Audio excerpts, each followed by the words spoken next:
Rodgers, and this time he lost one and it's picked off. And Brady and Moss hook up great football players, showing why they're great. He's got it.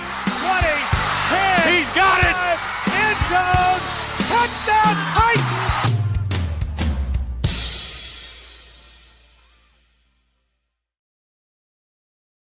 Well, happy Wednesday, sports fans, and guess what? The NFL draft is upon us. Boy, oh boy, it's already here. What a day of traveling for me getting up here to Pittsburgh. It was like I had to work, so when I scheduled my flights, I had to do all that around work. My boss made me go in for 4 hours, so I went in early, had my flight, so, of course, I packed light so I wouldn't have no check bag so I could breeze right through. Well, ever since this Iran war thing's been on, the flying in and out of Tampa, the security around here because of MacDill Air Force Base being right here in Tampa has been crazy. But anyways, we're here. We're getting ready for the draft. We're 1 day away, guys. One day away. We are 1 day away till the NFL draft. So I hope everybody's getting excited, getting planned for your rookie drafts and fantasy, getting planned as a fan in the NFL to see where your sports team is going to end up. But we got a lot of things to talk about. First thing we're going to talk about tonight before we even get to the sponsors is we got a special guest, Chad Getterman. Chad, how are you doing tonight, buddy? Oh, I'm doing great. Looking forward to this fantasy season. It's been a while since I've played and been doing a lot of research to get back into it. I'm looking forward to it. Yeah, I know. I was looking back at some of my old stuff I had, and looks like the last time I was in a league with you was back in the ESPN league days. So that's been a while for me seeing you around too, because I know we used to play in ESPN, and I think that's the last time I seen you. So this is your first year in Sleeper, correct? Yeah, it's my first year in Sleeper. This is my first time ever doing a Dynasty League. I've only ever just did single season leagues before and had some real great success in some and not so much in others. So we'll see how this goes. I know you've relocated. You're living out in Connecticut now, huh? Yeah, for a little while longer. I'm out here right now on contract work as a 3-month contract, and I got 2 weeks left. And I just signed my new contract. It's back home. It's going to be back up in Michigan. I'm going to be working in Monroe. Oh, Monroe. Well, that'll get you back closer to home, back closer to the family, and a little less travel. And you're in the medical field, right? Yes, sir. Yep. I 22 years now this year been working in the emergency room. So you do a lot of trauma. You see a lot of crazy stuff, I bet. So, all right. Well, we're going to kick Wednesday night pre-draft eve. We want to recognize our sponsors, Premier Properties. Want to thank Steve and Nikki for everything you're doing. You guys were a big part of helping get me up here to Pittsburgh for tonight. Appreciate you guys. Norm at the Freaky Tiki. I see he's expanding, adding another little gun ship to his fleet out there in Hernando Beach, doing the sunset cruises, the booze cruises, and all the fun stuff that they do out on the Freaky Tiki. Norm has bought another boat, so he's going to add to his fleet. Want to thank U-Haul Rental and Storage, Ring Power Heavy Equipment. They came on this year as a sponsor. They're helping us do a lot of our stuff for our prize pools, for our leagues, with our trophies, with our T-shirt giveaways, with our contest giveaways. Want to thank Ring Power. If you guys know anything about Caterpillar heavy equipment type stuff, that's what they do. They rent out bulldozers, excavators, all kinds of pumps and things for your heavy construction. I want to thank Tailgater Deluxe with my wife, Lisa. Lisa is also in the medical field, somewhat like Chad. She does hospice care. She does in-home care. She does nursing home care. And we put together a little charity that we do called Tailgater Deluxe, where we take sports out to the sports fans. In fact, this last weekend with the hockey fans in town, we did a little gig down in Tampa where we took some tailgating to some hockey fans.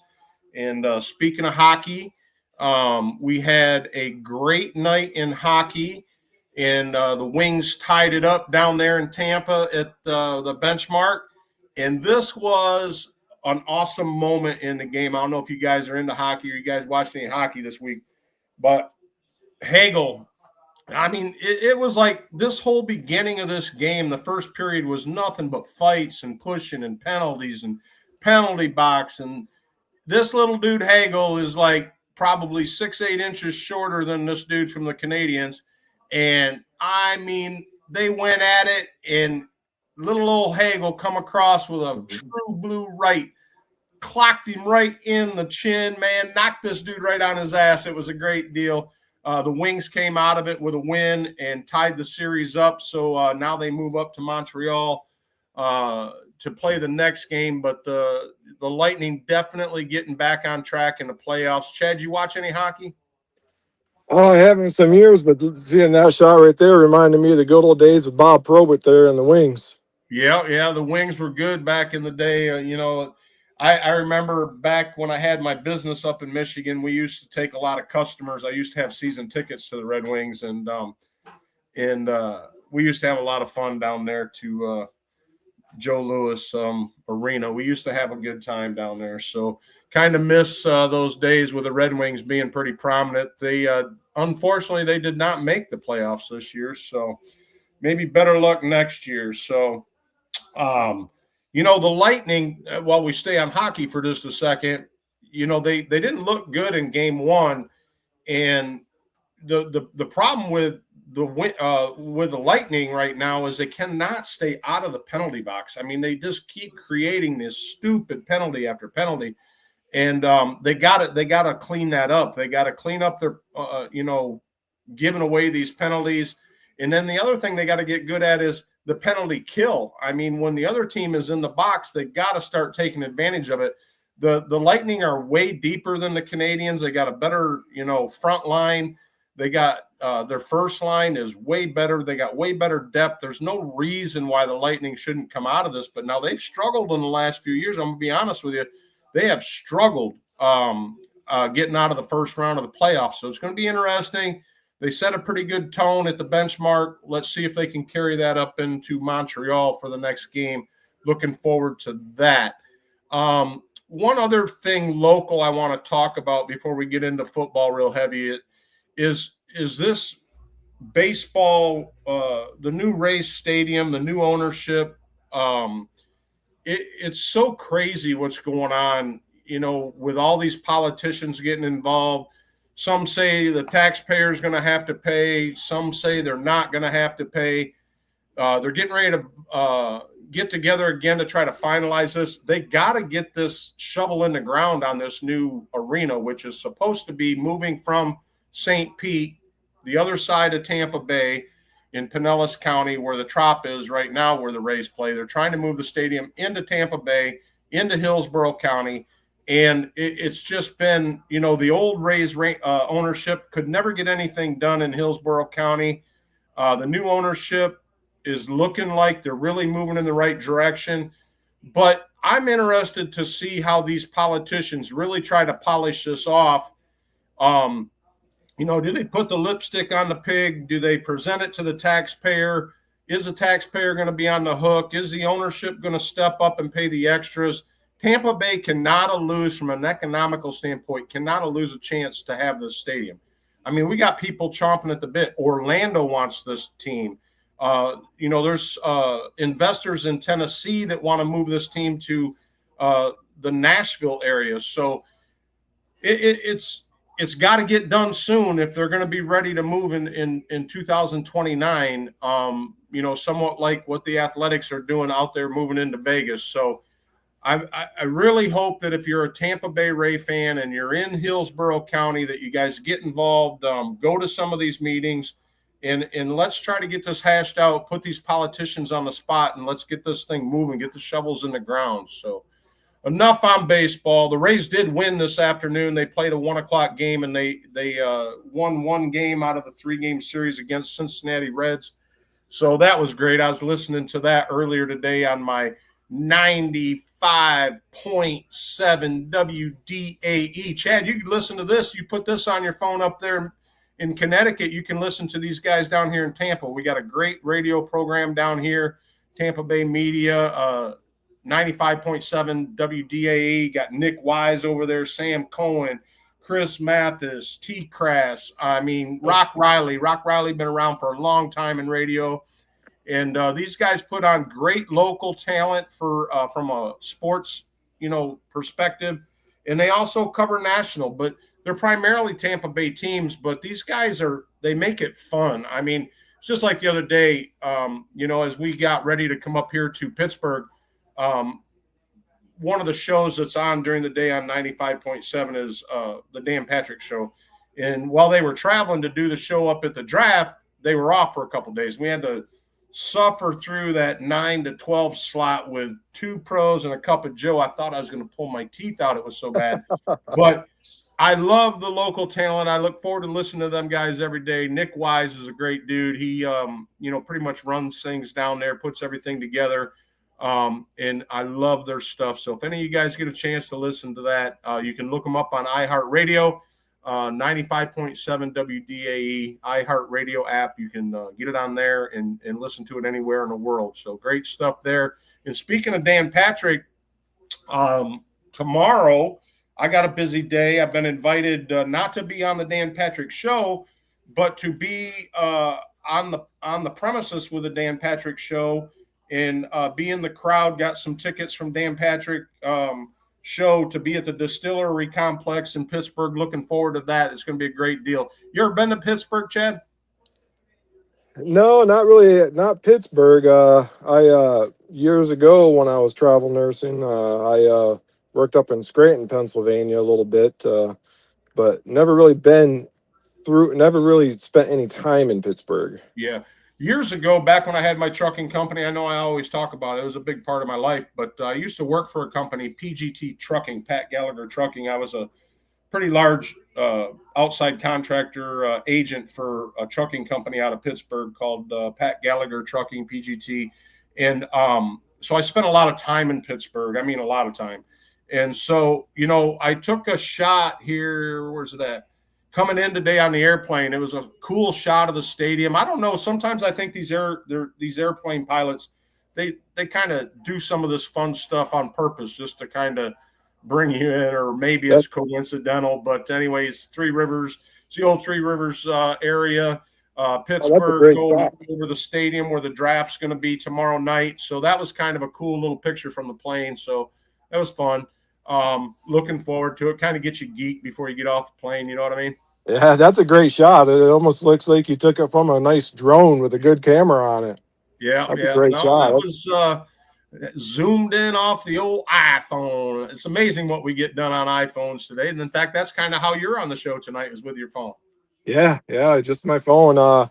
Just kind of out here living in the country on an old farm. This family out here, they traced their family all the way back to getting off the Mayflower, and they owned all this bunch of land out here. They donated years ago, bunch of land to where the local school is, just half a mile down the road. And there's four houses here on this little plot of land where I'm at, but it's out in the country though. It's nice. There's a big field over here. They've been getting some work done, cleaning up the woods around here ever since the snow stopped falling.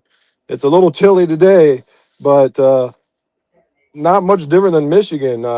It was in the 70s. It was 86 degrees about 4 or 5 days ago, and today the high was 40 something and the low was 38 degrees. Right.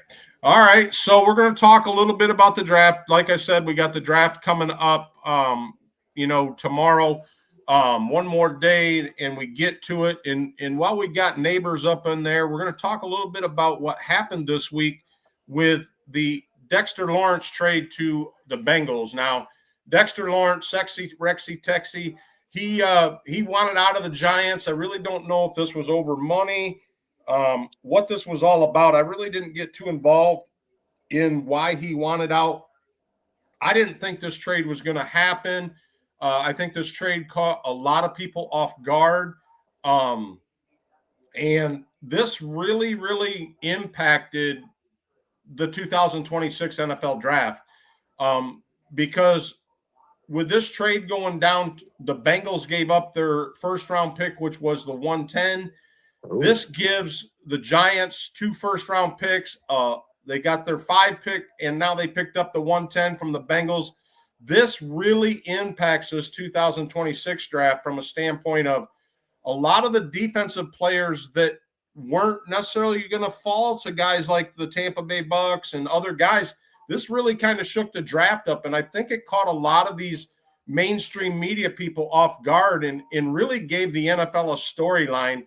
Without Mendoza actually being present at the draft, this kind of really spiced things up and brought some talk into this week's draft. So I'm looking forward to what the Giants do. The Giants with their new head coach, John Harbaugh, John Harbaugh over from the Baltimore Ravens to the Giants. This really shakes things up, Chad, and gives the Giants a chance to pick up some needed people. Now, John Harbaugh has never been this high in the draft in his NFL coaching career because of his winning all these games and having winning seasons at the Ravens. He's never had the opportunity to draft this high ever. So this is going to be interesting to see what they truly, truly do. What do you think about this trade that Cincinnati made with the Giants? That's huge. Getting a second first round pick like that, and a 5th round, and you said 10th, a 5th pick overall, and a 10th. No, they moved up. They gained another first round pick. I don't know all the particulars with anything past the 110, but basically the Bengals gave up their first round, which is the 10th pick overall, and the Giants only had 1 first round pick. Now they have 2. And they're pretty close together. They got the 1-5, which was their original pick, and by making this trade, they picked up the first round 10th overall. So the Giants really moved up into a position that I think helps them overall. And they could use this offensively, they could use it defensively. It just gives them so many options. But the big thing it does is it takes an option away from somebody, because realistically, the Bengals probably would have went defense. With losing Hendrickson, this gave them an opportunity to go young with a defensive edge or a defensive tackle or defense. And so guys that are below the 110, like let's just use the Bucks, for example, at the 115, the first overall pick at the 15 gives them a chance now to really look at a defensive player that they may need. So it just opens things up in the draft and spices it up. And I think it happened at a great time for the NFL, kind of storylining, if you will, before we get into the draft. Yeah, that's what I was trying to say. The 105 and the 110, that's huge in the first round. They definitely could take a good offensive player there. I know they could use a little bit of depth. From what I'm seeing anyway, doing my research, I haven't. Like I said, I haven't played fantasy in quite some time, but in my research, some things I've been reading, they have a couple things they could address. Right. Yep. It's not going to hurt them to pick up another wide receiver on offense, to pick up another running back. If Love was to fall to them, I think that's as far as it can go. I think that's about as far as you'll see Love fall, would be to the 5th.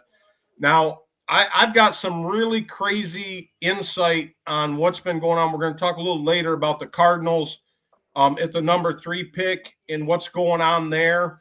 I really had Jeremiah Love going to the Tennessee Titans. I still think that's going to happen because I really think some things are going to happen with the Cardinals at the number 3 that are going to kind of really be the starting the dominoes. I think it's pretty straightforward. We all know that Mendoza is probably going to show up at, the Raiders. I mean, for crying out loud, I mean, how would you feel as a person? Just think about it. Tomorrow night, this is what Mendoza is going to see on his telephone. He is going to see Vegas Raiders, or it probably even more personal than that. It's probably going to say TB. It's probably going to be Tom Brady calling.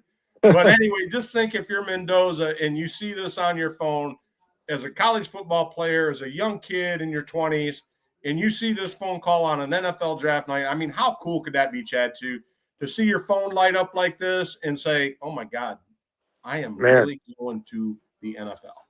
Man, that's like every young kid's dream, man. If you ever played football in high school or anything, man, that's every young kid's dream. And then, I mean, to go to go so early it's a big statement of a lifelong journey of hard work, dedication, and your athletic ability. That would be so exciting. I'm actually kind of glad Mendoza's not going and not going to be up here. I'm glad he's spending it with his family. I've done all kinds of coverage on Mendoza, and I just think it's cool he's staying home for all the right reasons, and it'll be so great to see him at home with his family when he gets this phone call from the Raiders. And so anyways, I just thought that would be kind of cool to think about what it'd be like to get that phone call, see that come across your phone, whether it be Tom Brady across there or the Raiders. It just would be really, really cool. So that is a really special thing too, like you said, to like be at home with your family and get that call and just all the support and eruption of emotion and everything, everybody there with you. That would be amazing. I was kind of looking at this with Carnell Tate. Everybody's pretty much got him at the number one pick from a wide receiver standpoint, being the first wide receiver to go. I really look at this, and I think Tate's going to end up getting taken by the Washington Commanders, the Redskins. My wife's going to kick my ass for not saying the Redskins first. But anyways, I think the Redskins take Tate at number 7 because I don't think Love's going to be there. I think if Love was there, the Redskins would take the running back. But I think Tate's going to end up being the wide receiver taken by the Redskins, pair him up with McLaurin. I think this would be a great pairing, 2 great big guys, 2 big-bodied guys. I don't see how the Redskins go wrong by taking Tate. I'm really looking forward to see where Tate lands. Do I think Tate's the best wide receiver in this wide receiver group? I do. He is probably the best overall rounded wide receiver in this year's draft. So I think this would be great for Daniels. I think this would be great for the Redskins to team up with McLaurin. Chad, what do you think about Tate? Have you seen any tape on him? Have you watched anything on the wide receiver group for this draft? I haven't really watched any tape on him. However, I was going to ask you though, since you were just talking about him, I just saw that he was arrested the other day. I believe wasn't No. That was the kid. Branch got arrested the other day. No, Branch. Okay, I was thinking Branch. it was Tate. Yeah, I don't know if it's Zachariah or whatever, but Branch is the one that got arrested for doing something on the sidewalk. He probably. Yeah, that's what it was. It was something stupid. It's a misdemeanor charge. It won't go nowhere. It'll be thrown out. But regardless, just more drama for these college guys before the draft. But no, Tate's got no problems coming out of Ohio State. He definitely is the best wide receiver in this group. There's a lot of good wide receivers that are going to get taken in the 2nd and 3rd round in this draft. But I do think Tate and maybe 1, 2 other guys will go in the 1st round. But I'm guaranteeing you Tate goes in the 1st round. I think he ends up at the Redskins, so I think that'd be a good fit. All right, let's talk a little bit about what we got going on. We'll talk some more draft here in a little bit, but Chad, you were in I don't know if it's this one. Yeah, right here it is. Okay, so in this trade, Chad, this was a brand new startup dynasty league. It's a 3-year pay up front league. It's an inner circle league where you pay all 3 years up front to start up. It's a $50 league. So you paid $150 to get into this league. And this was the very first pick draft, I should say, the very first trade made in this startup. So there's been nobody chosen. We have not done the draft yet in this. However, this is a draft where we're drafting vets and rookies in the same draft.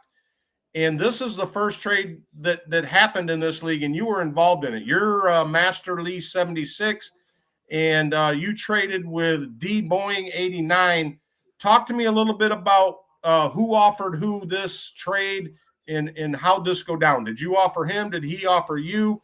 And did you take did you spend a lot of time thinking about this trade, or was it something that you just did, on your own?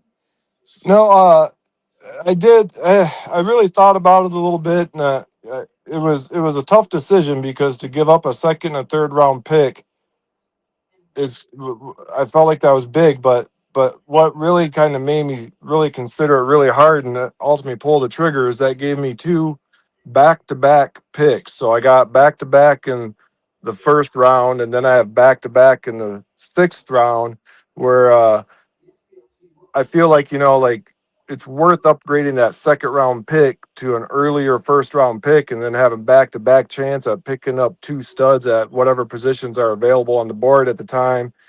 And then really I'm just losing out on that third round, but I feel like my ability to maybe gain a little bit of depth later on and pick up some guys that fall late. I've been doing a lot of mock drafts, and I kind of like the way like my 6th round has been falling in a lot of these mock drafts, picking up.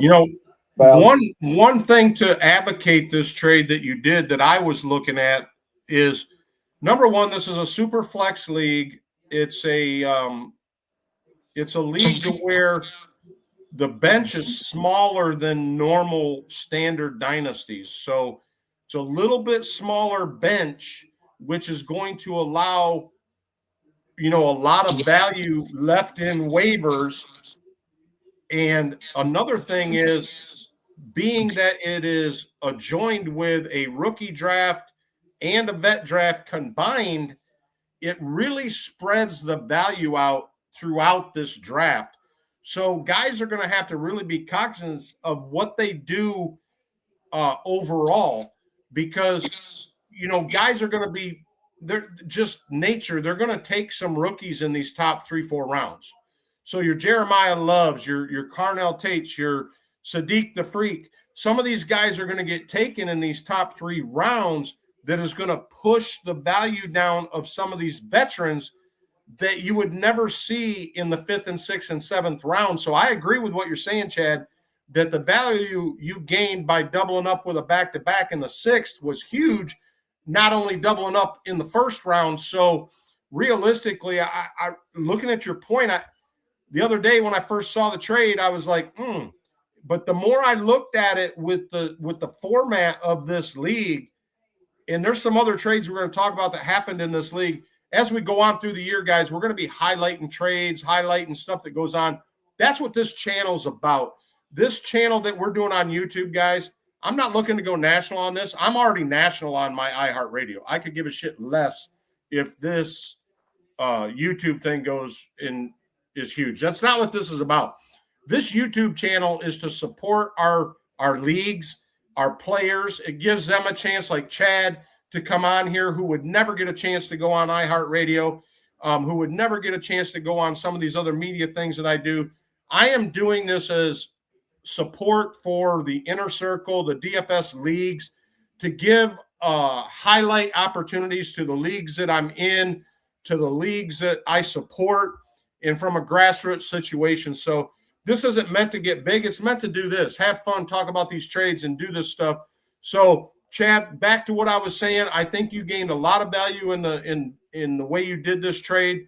So I'm going to say that, this trade, you look at it on the surface and you say, oh, man, that's a lot to give up to gain another first. But like you say, Chad, you already have the 106, and this gives you the 105 with it, which is a pick ahead. You could actually try to move back with the 6 if you wanted and pick up some 2s and 3s. But I don't think with the way this draft is set up, I would do that. I think you're looking pretty solid here. There's still some moves you can make. We're drafting in this league on what, Saturday night? Yep, Saturday, yep. Okay. So it's an early draft. It's a vet rookie combined draft. So looking forward to that. Now, the next trade I want to look at in this, I'm in this trade. I think what I did in that very first trade kind of inspired some of these moves I've been seeing happening, because I see a lot of. Oh yeah, there was a lot of moves happening, but now it's kind of like died down. These guys are getting like all like, whoa, what do I do? What do I do? But anyways, Jimbo's, your very own Jimbo's. I'm already got the 102 in this draft. So I got the 1.2 in this draft already. I gave up the 211 and the 302 to gain the 109. I think I was kind of like following Chad here after Chad made his trade. I'm like, and then I got to thinking, well, shit, I didn't get a 6th round or a 5th round or a 7th round. I gave up a little too much. So I'm looking at like, oh man, I kind of screwed up. So I had to get busy after this. We're going to talk about some more trades, but I normally don't trade up. I'm normally a guy that trades down. In a lot of my other leagues, I traded down. So I said, you know what? I'm gonna go ahead and trade up. And I did it. And in the way I looked at it is these are like basically 2 third-round picks for a first. And if you look at last year's draft, the 1-9, the 1-10, the 1-11 was the place to be in all your startup drafts. So I'm looking at the value I'm getting at the 109 versus what I would have got at the 211 and the 302. And I'll try to grab something else, and we'll show another trade here that took place after this that kind of solidified my thinking in this. So, Chad, what do you think about me giving up a 211 and a 302 to grab this 109 and get me a pick in the front, which I already got at the 102, and get me a pick in the back at the 109? Well, kind of the same thing. I really think that that's going to give you a lot of value there, since, you know, you're already going to get whatever stud that you want on the board, aside from probably Josh Allen. he's going first in a lot of the mock drafts I've been seeing.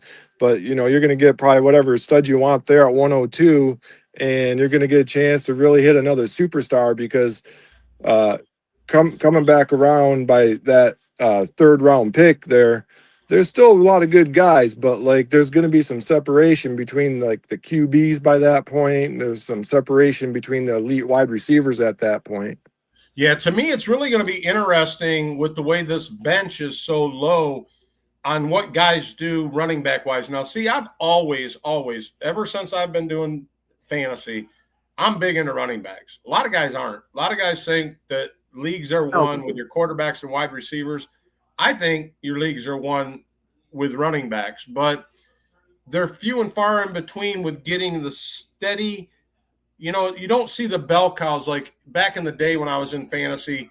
You know, you had your bell cows like the bus, where guys were getting 30, 40 touches in running the football like madmen, and that don't happen now. So you really got to kind of play your cards differently.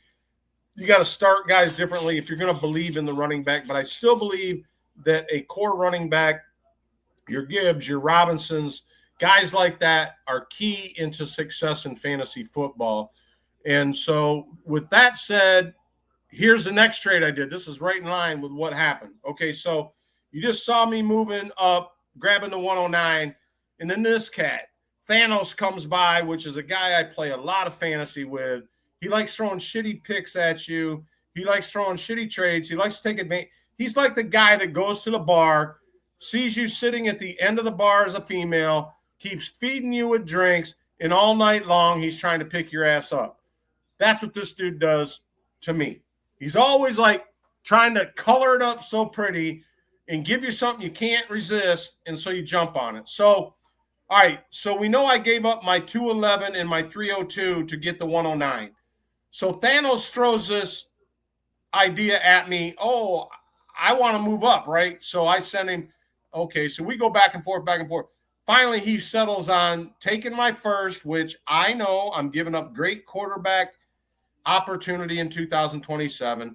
But I like to bet on myself, just like Baker Mayfield's going to have to bet on himself to get his contract this year. I'm betting on Jimbo's to say, I'm going to finish high so he can take that 2021 first, stick it in his butt.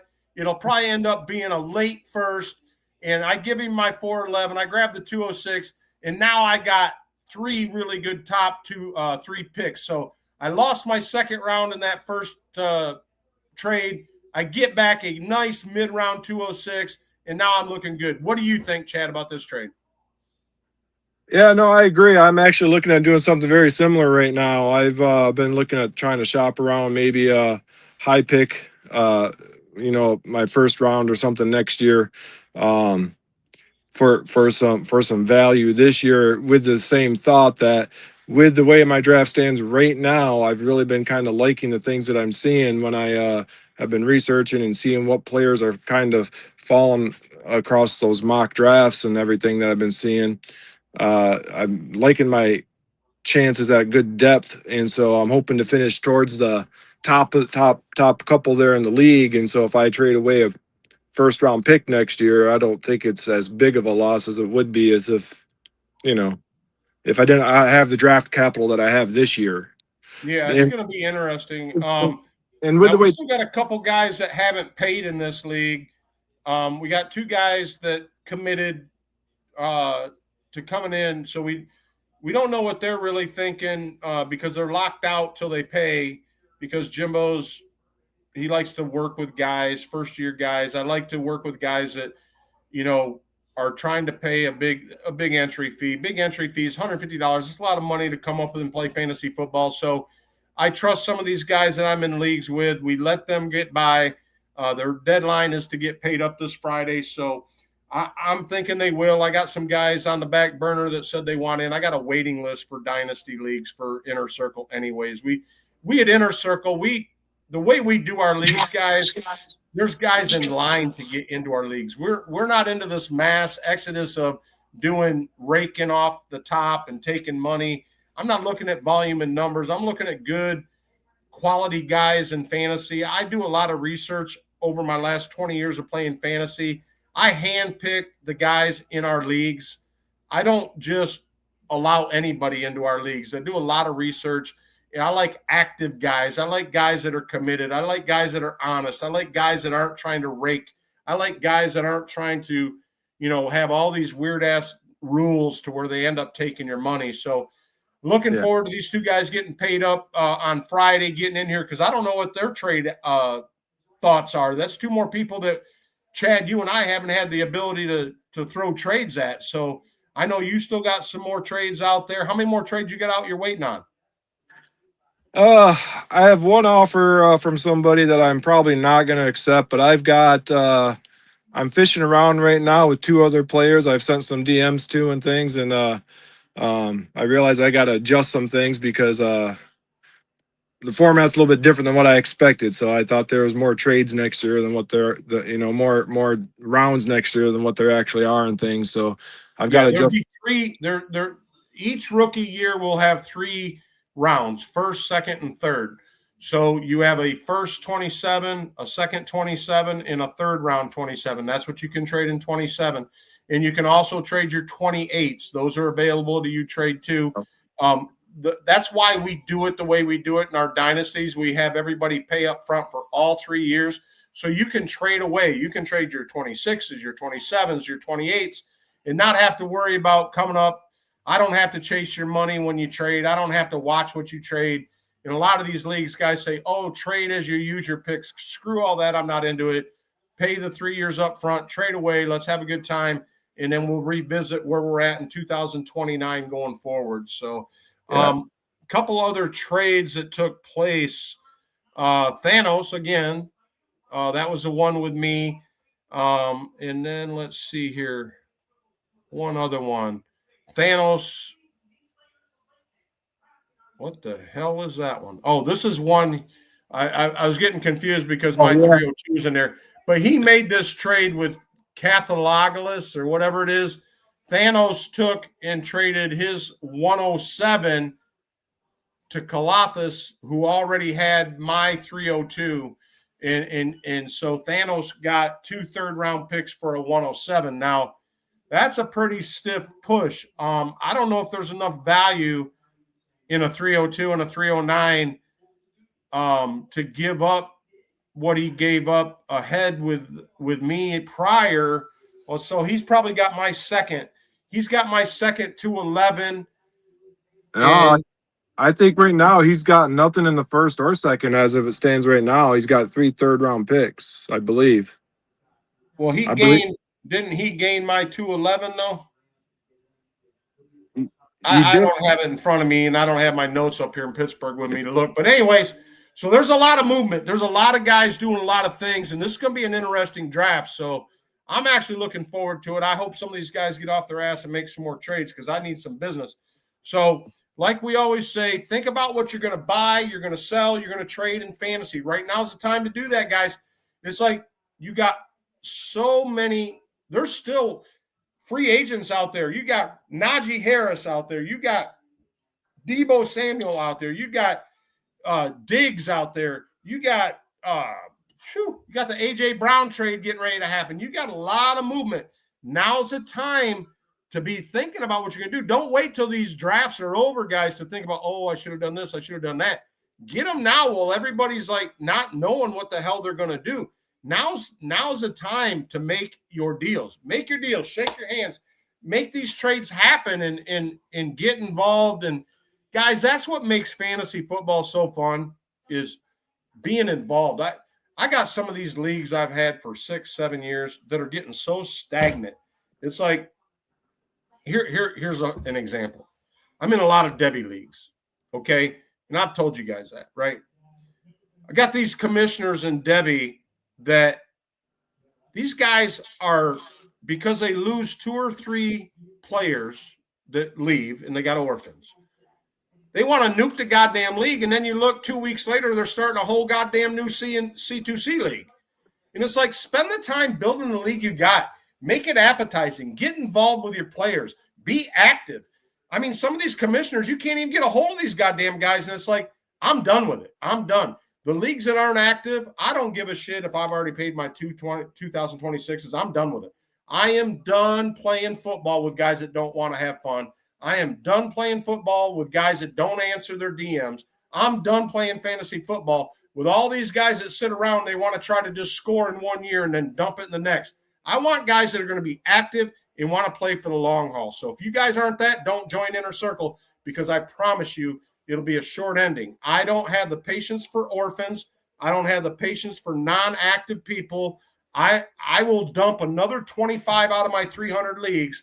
I'm just over it. I don't know about you, Chad, but I like to have fun. I like to be active. I hate sending somebody a DM and they don't answer you for a fucking month. Yeah, that, and like you said, man, when people, when they feel like the season's not going their way and they just stop putting people in lineups, they have holes in their lineups, they have injured players on their lineups, they don't do anything, and they score 20 points in a game and just get blown out by somebody who's active. That's no fun. I like the strategy, like, who am I going up against? What's our matchups? Even though this guy's better, or I bench him this week and put this guy in for matchup. You know, like, that's the fun of fantasy football, is figuring out who to play when and what team you're going against, you know, not just to play against a dead team and just throw a warm body into win. It gets frustrating. And, you know, a lot of guys don't really see that because, like, you and me are kind of like on total opposite spectrums. I'm addicted to fantasy football. So I'm a guy that does 300 leagues a year. You're a guy that does 2 or 3. So big difference, right? But I'm just saying it has gotten to such a point to where these guys jump in, they act like they want to be a part of something, and then you don't see them, they don't respond, then they end up quitting. I got a guy right now in Devy leagues. This poor son of a bitch, it's a great Devy league. It's an expensive Devy league. It's a $100 league, but he ended up with 2 orphans, and they were good teams. But guys, just it seems like that 50 to 100 is a tough swing for a lot of fantasy players, unless you're really dealing with a whole nother level of 250 to 500 for a start, you know, for league fees. But these guys like these 15, the 20s, these $25 leagues, so that they can do 5 or 6 of them because they're draft addicts, just like me. I'm a draft addict, but I'm so sick of $15, $25 leagues that I'm walking away. I already walked away from probably 10 leagues that I'm already paid for 2026, but I'm so sick of the way the league is going that it's like, you guys either start getting involved or I'm out, because I'm done pissing with it. I ain't got the time. And I got a couple more Devy leagues I'm about ready to walk to, because I'm sick of the way they're being managed. I'm sick of the players not responding to nothing. Here we are the night before the draft, and guys still ain't even have their league fees paid. They don't even have conversation. You know, it's like they're on fucking permanent vacation. It's like, oh, we got time. No, we ain't got time. This is fantasy football now. We do fantasy football now. It's draft time. We got camp coming up. We got all this stuff happening. I hate these guys that say, oh, we got all the time in the world. We don't have anything happening until we got to worry about till August. Piss on that. That ain't fun for me. Yeah, no, yeah. I definitely like an active league. I've been in some, like you said, where like as soon as the draft happens, half the players aren't even there for week one, or if a guy loses 2 games, he's just out and just doesn't even fill holes in his roster, doesn't even come back, doesn't do anything, doesn't, those are just frustrating. I hate that. Like that, the fun is figuring out who you're going to draft, strategy in your draft, what holes you need to fill, and then actually going against a good player. Like, I'm going to beat that guy. He might be the best guy in the league. I'm going to beat him because I'm going to pick somebody up off the waiver wire. That's a like Yep. a backup to to somebody who's injured, and he's going to have a big game, and I'm going to beat that dude. And That's how it sometimes I do. happens. That's how so many guys win leagues. That's what activity does for you. That's what makes it fun. I will agree with you 110%. Here's something I want to talk about a little bit. All right, let's talk about the Atlanta Falcons, and let's talk about Penix. We know Tua got picked up from Miami Dolphins, but I saw this the other day, and I thought it was pretty interesting to see really – I didn't really understand how much Penix has been hurt throughout his college career. I looked at this photo, and I'm like, you got to be kidding me. This guy's been just injured basically his whole goddamn career. It's like, is he going to come back in 2026? If I was the Atlanta Falcons and I was Matt Ryan up there at the general manager spot of the Atlanta Falcons, I'd be trying to figure out a way to take advantage of bringing up Tua in shit canning Penix, because I wasn't a big Penix fan to begin with. However, the way I structured a lot of my drafts, I ended up with a lot of Penix stock. I can promise you I'm going to be trading it because this kid cannot stay healthy. And I just do not see him coming back and being a better quarterback than Tua. So I think this is Tua's job. I think if any of you guys are looking for a quarterback, I'd be picking up Tua while the price is cheap, because I think he's going to have a good year up there. I think the change of scenery is going to do Tua good, and I think Penix is done. I don't even think this kid can be a backup. That's torn ACLs. That's a major injury. I mean, but look at all these injuries, Chad. I mean, look at them all. I mean, this kid's been injured his whole goddamn career. It's nuts. It's crazy. I didn't I heard at Washington he had issues. I heard this, I heard that. This kid has been injured basically his whole goddamn career, bro. It's different being hurt and being injured. I mean, being injured, those are some big injuries there. I know it. It's like I don't think he's going to be over. I don't think he's going to overtake Tua and come back. Now, you guys in chat, tell me. I mean, I'm seeing all this chat. I don't see him coming back. I just do not see Penix. If you guys think Penix can take over Tua, you send it to me in chat. We'll talk about it, because I don't. You give me one really good reason where you see Penix is a better quarterback than Tua. I don't think so. They're both lefties. We'll see. I think that's a lot of why Matt Ryan brought him up, because they're already got their offense running with a left-handed quarterback. And if things go good, Penix will come right back in. But I don't think Penix is good enough, and I goddamn sure don't think he's healthy enough to take Tua over. I just don't. And it'd be a big risk if they do put him in there, because what's the chance he's going to blow out that knee again, or another one of them injuries? Yeah. If it's not. Here's another guy that everybody had big expectations for. Richardson going to Indy, didn't turn out well. Guy's been hurt. Guy showed flashes. This kid just does not have enough games. We talk about games. A lot of the talk of in this draft coming up with Ty Simpson not having a whole lot of time behind center in starts. Richardson was the same way. He didn't have a whole lot of starts coming into the NFL out of college. So, all right, so he's injured at the Colts, really struggled as a rookie, has really struggled. Do you think that this guy is a worthy trade prior to the draft or during the draft? I've heard a lot of inside talk that the Steelers are interested in this guy. Do I think that'd be a good move? I don't think they need to do it. I think they can stay with Will Howard. I think Will Howard is a starter. I'm so sick of Aaron Rodgers talk. I hope McCarthy and the Steelers move on from Aaron Rodgers and just turn this over to Rudolph and Will Howard and let them go at it. If you want to pick another quarterback in this draft in the second and third round, I'm okay with that. Or a lot of guys are saying that the Steelers might be looking at Richardson. Do you know anything about Richardson, Chad? Oh, sorry, I had a little technical difficulty there. I'm back, I think. Do you know anything about Richardson, the quarterback that came up through Indy that has had injuries and not doing real good? I just had a little bit of research on him, and I think he's fallen down a little bit, but he can be good value later. I think it's a guy that needs time. He needs some coaching. He needs to be coached up. He needs to play behind a good veteran that is mobile and thinks and has the offensive scheme that he could flourish in. I don't think that the Pittsburgh scheme is a good scheme for Richardson. I really, really don't. It's been proven with Russell Wilson being there. It's been proven with Justin Fields being there. The schemes that are run at Pittsburgh just are not RPO type guys. They are traditional drop back quarterbacks. Ben Roethlisberger, Terry Bradshaw, guys that drop back. Aaron Rodgers. So and Will Howard is a drop back quarterback. So I really, really hope that the Pittsburgh Steelers stick with Will Howard and give the kid a chance to start. Tell Aaron Rodgers to go off and smoke mushrooms and sit out on some island somewhere and play with himself. I'm sick of Aaron Rodgers. Seeing him in the draft. I'm sick of Aaron Rodgers. I just am. I'm over it. Yeah.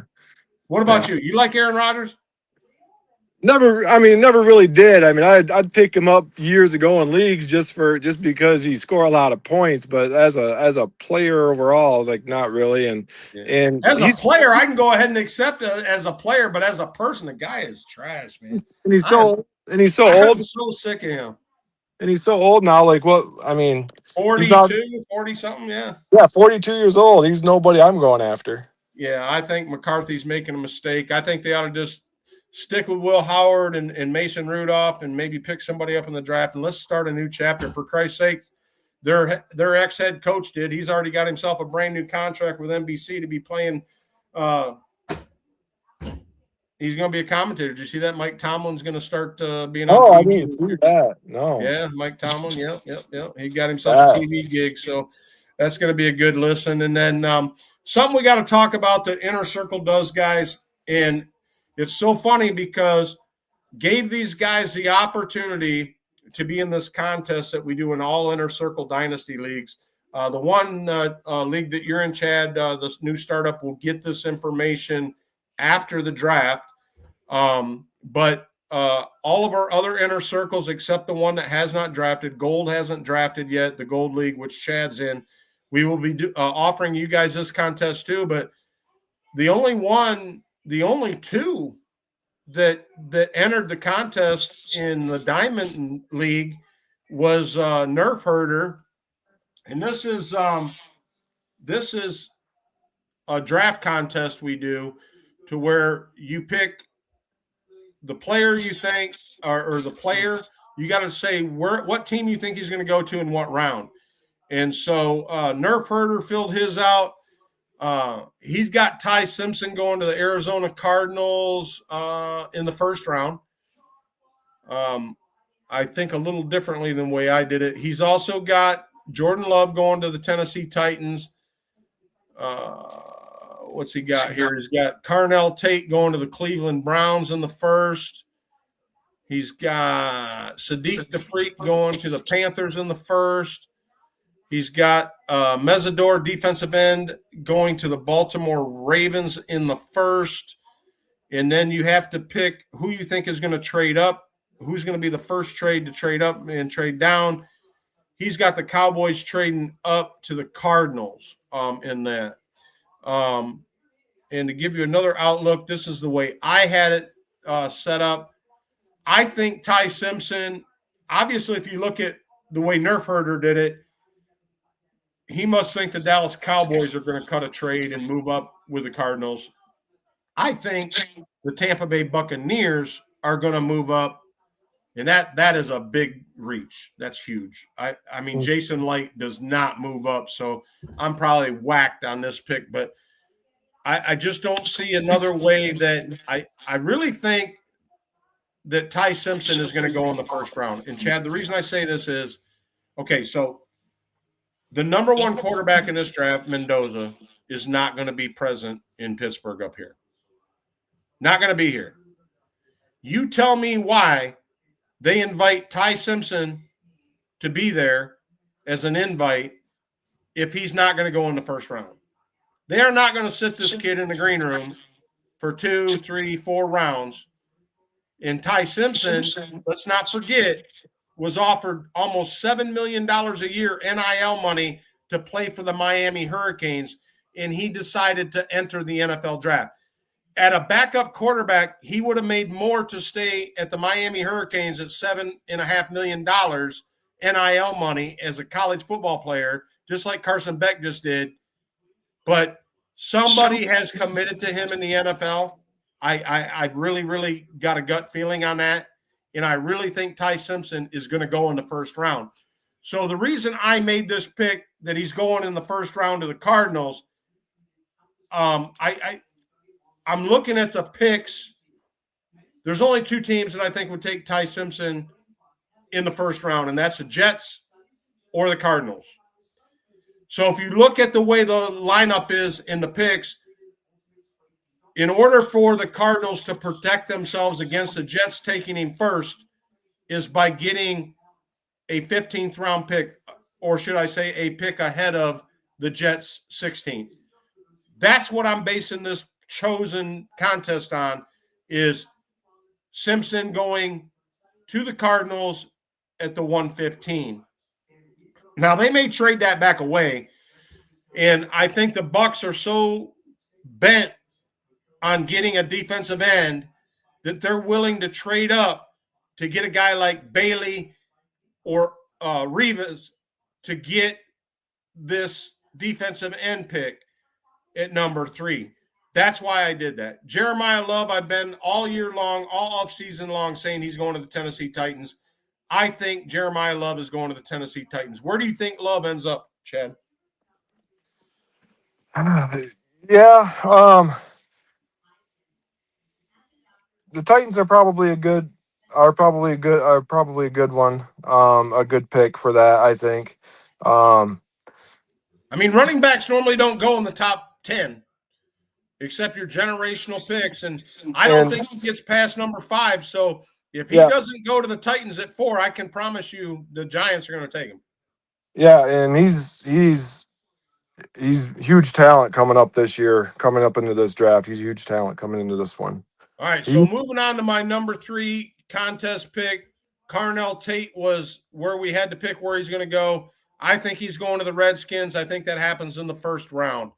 Sadiq the Freak, this is such a lottery pick, man. I mean, you look at all these mock drafts, and everybody's got a mock draft, man. It's like having a goddamn piece of toilet paper in the bathroom without your, it's just everybody's got an opinion.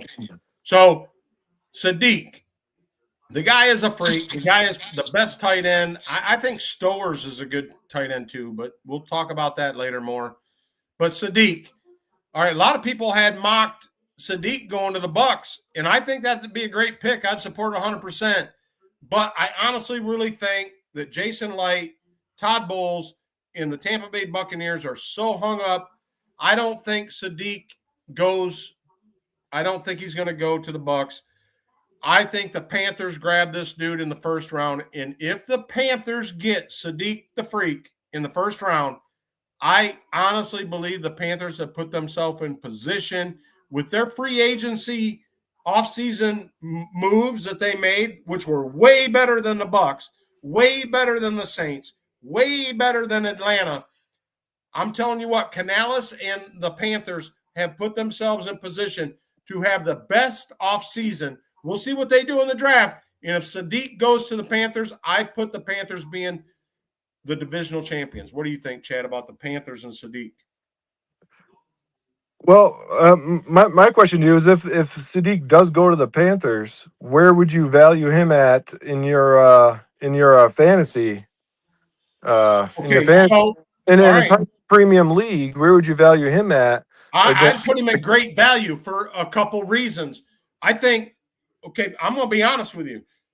From a fantasy football standpoint, Sadiq the Freak ending up at the Panthers is better than him going to the Bucks, because the Bucks already paid Cade Otton, and they believe in Cade. Cade is nowhere near the pass catching tight end that Sadiq is. But with the offense and the way it's run in Tampa Bay compared to the Panthers, all right, the Panthers got Tet, and their passing core is not as talented as the Bucks. The Bucks have a way better wide receiver core than the Panthers. So That's what I was thinking. Everything that the Panthers did on defense in free agency, and they have an RPO type quarterback with Young, to where it plays into the strengths of Sadiq to catch crossing routes, seam routes. I think Sadiq flourishes in a Panthers offense way better than he does an offense of the Bucks. Where he would flourish with the Bucks is in the red zone. But I think Sadiq, from a fantasy point standpoint, will gain you more points playing for the North Carolina Panthers than he would playing for the Tampa Bay Buccaneers, to answer your question. So do you? That being said, in a league like the one we're in the Gold Dynasty League, with a 0.5 premium for pass catch for the tight ends, do you value him as your number one starting tight end if he goes to the Panthers, or do you value him more as a flex option? No, okay, so we only got a one tight end position, but it is a TEP bonus at 0.50. So with that said, if you look at the top three tight ends that I would take in fantasy, obviously I'm a huge McBride fan, I'm a huge Bowers fan, and I'm a huge Travis Kelce fan. I'm a huge Tyler fan from the Colts, Tyler Warren fan, and that's kind of where it separates, okay? Yeah. So now Sadiq starts coming into being my number 4 wide receiver or tight end for a couple reasons. Because he's a rookie, he's not going to be in my top 3, okay? Just because he's a rookie. His landing spot is going to depend on whether he stays at number 4. Okay, do I think he's a starting tight end in the NFL right off the bat as a rookie? Yes. In the right scheme, he will, because he has great blocking skills, inline blocking skills, and he is going to start in the NFL day one. There's no doubt in my mind. Where that ends up, his landing spot is way key on where I would draft him. So So if you look at your tight end premium fantasy leagues, guys like Bowers, McBride, they're going off in your early second, mid-second round picks in a startup. That's unheard of. Yeah. But because it's TEP, because it's a bonus, that's why it's happening. And it happened all last year. Those two tight ends were going on average 203, 205, 206, 208 on average. I've seen those guys go a lot. Where would I take Sadiq in a league like what we're in? I'd take him in round 4. Easy. Really? Okay. I'd take him in round 4. Where's he probably going to average in a league like ours? Probably round 6. But I would take him in round 4 and be totally confident that in a dynasty league, it would benefit. Yeah, it's interesting. That's interesting. Like you said, though, I've been seeing those names that you mentioned going real early. Those 3 that you mentioned, particularly Bowers, McBride, and Warren. And Warren. Yep. And then Fannin, I've seen him. Fannon's a fucking freak too. I've seen him fall a little bit, and I've been looking like good value. He's the number 1 in Cleveland because they've already moved off Njoku, and Njoku's a free agent, and I don't even think he's been picked up yet. Fannin is the number one. I'm a huge fan of Fannin too. So I put Fannin right there. Well, I'm going to put him ahead of Sadiq. I'm putting Fannin ahead of Sadiq because he's already in the NFL and he's already a starter, and he's already proven that he's a stud. So I'm putting Fannin above Sadiq in a draft. Absolutely. Yeah. Yes. Yep. Yeah, he's been one guy I've been kind of trying to follow a little bit, and Fannin's a freak. He's a good. Based on how my draft is, with my picks where they're at and the way things are falling, he's one that I've been kind of looking at getting there in my value. Yeah, well, the way your draft's falling, you definitely want to be viewing a tight end at the first available after you got your little stall there. What do you don't have a third and a fourth, right? I don't have a second and third. You don't have a second and a third. So around your fourth round pick, you may want to start viewing, if one of them top tier tight ends are there, that's something you want to look at. And Fannin is a guy that I would be totally confident in taking in round 4. Yeah, Fannin's about the top elite one, and then I've been looking at Kelsey has been falling.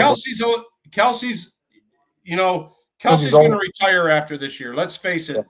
Yeah. I guess his old lady's pregnant. He's fixing to get married. Mahomes was hurt. He's coming back because they didn't want to end it that way. We get it. Kelsey's gone after this year. Do I think Kelsey has a good year this year? Yes. But if I'm building a dynasty league, I'm taking Fannin before I take Kelsey. Yeah.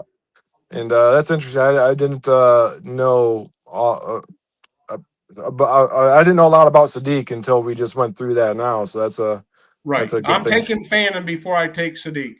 Yes. Yeah. All right. So my next pick, Mesidor, which a lot of you guys don't play ADP leagues. I'm in a lot of ADP leagues. That's why this contest was set up the way it was, is because Inner Circle has a lot of ADP leagues. But anyway, Akeem Mesidor, which is a guy that I really, really like. There's a few things that are keeping this guy from being drafted. He's a little older as a rookie. So by the time his first contract ends, he's going to be like pushing 30. And the guy has had a lot of foot injuries. A lot of guys, because he was right next to Bain, I think Mesidor helped make Bain's value go up because of the pressure from the other side. So, for instance, take another defensive end that is really, really strong. It'd be like taking Max Crosby and putting him across from Detroit Lions Hutchinson, okay? They both make each other better because they're pressure from each side. That's what happened at the Hurricanes this year with Bain and Mesidor. So who made who better? We could take it both ways. Mesidor was a beast, and so was Bain. So I'm not afraid of taking Bain. I think the Bucs end up taking Bain at number 2. I know there's been a lot of talk about where Mesidor's going. I think that's half the reason that the Bucs have to fill a defensive player. I just showed you that the Bucs move up. If the Bucs actually end up moving up and taking that Cardinals pick, I think they take Downs. I think they take Averill. I think they take a defensive end.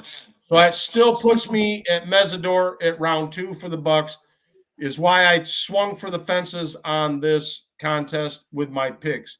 And that's why I put the Bucs down here trading with the Cardinals, not only to be different than Nerf Herder, because obviously everybody else in that league decided they didn't want to be in this contest, and it was only me and him out of 12 guys that entered it. So that rounds out that. And then we got one more thing to talk about. We're going to do a draft a draft hot take for Jimbo's. I really, really don't know which way to go with this, because this draft is so unpredictable. I think we're going to – I don't want to say we're going to have record trades in this draft, but I do think we're going to have more trades in this draft during the draft than normal. Only because the talent level is so mediocre and everybody has so many defensive needs. My hot take is, after today, seeing that the Dallas Cowboys have come right out and said they are not going to pay Pickens, and they're going to put him on, and stick to the franchise tag with him, and they're not going to work out a contract. My Jimbo's hot takes is that you see the Dallas Cowboys take the Arizona State wide receiver in the first round. Wow, I didn't know that. I didn't know that about Pickett. I didn't hear that today. I haven't been buying a whole lot today, so I haven't heard a lot of these things that just happened. Yeah, it's going to be hot, furious. You're going to hear a lot of stuff happening, and who knows? We might even get a visit from Trader Scum. You never know. Trader Scum might show up on and have some insider information on his Buffalo team. But we haven't heard from Trader Scum in a long, long time. But I wouldn't doubt that pothead shows up and has something to say. But anyways, it's been a great night, Chad. Like I said, you guys, if you get a chance, I promise you, it is a great, great listen. Get into 95.7 WDAE. It is iHeartRadio app for you guys out of state. It's a local Tampa Bay station. They have the best lineup in sports radio anywhere. So I really urge you guys to listen to these guys. And big shout out to Nick Wise. Love the Nick Wise show on the station. He's 12 noon every day to 2. And then T. Crass and Chris Mathis after that. But, Chad, are you excited for tomorrow night? Yeah. Unfortunately, so starting tomorrow night, I'm on a 5-day stretch of work, and I work nights. So I'm going to be watching and doing what I can. Okay. Well, we wouldn't want you to have to be giving a guy stitches in the emergency room and dealing with a concussion in the emergency room while some shot victim comes in from a robbery. I'd rather you save his life than watch the draft. I know, but I am going to try to follow it, though. I'm going to try to follow it on, on whatever, on a sleeper, try to follow it on ESPN. I have an ESPN app on my phone, so I'm going to try to follow that. I get notifications there, so I'm going to try to follow it and see who's landing where, because I do have my eye on a couple of guys, and I got to try to build some depth this year, so.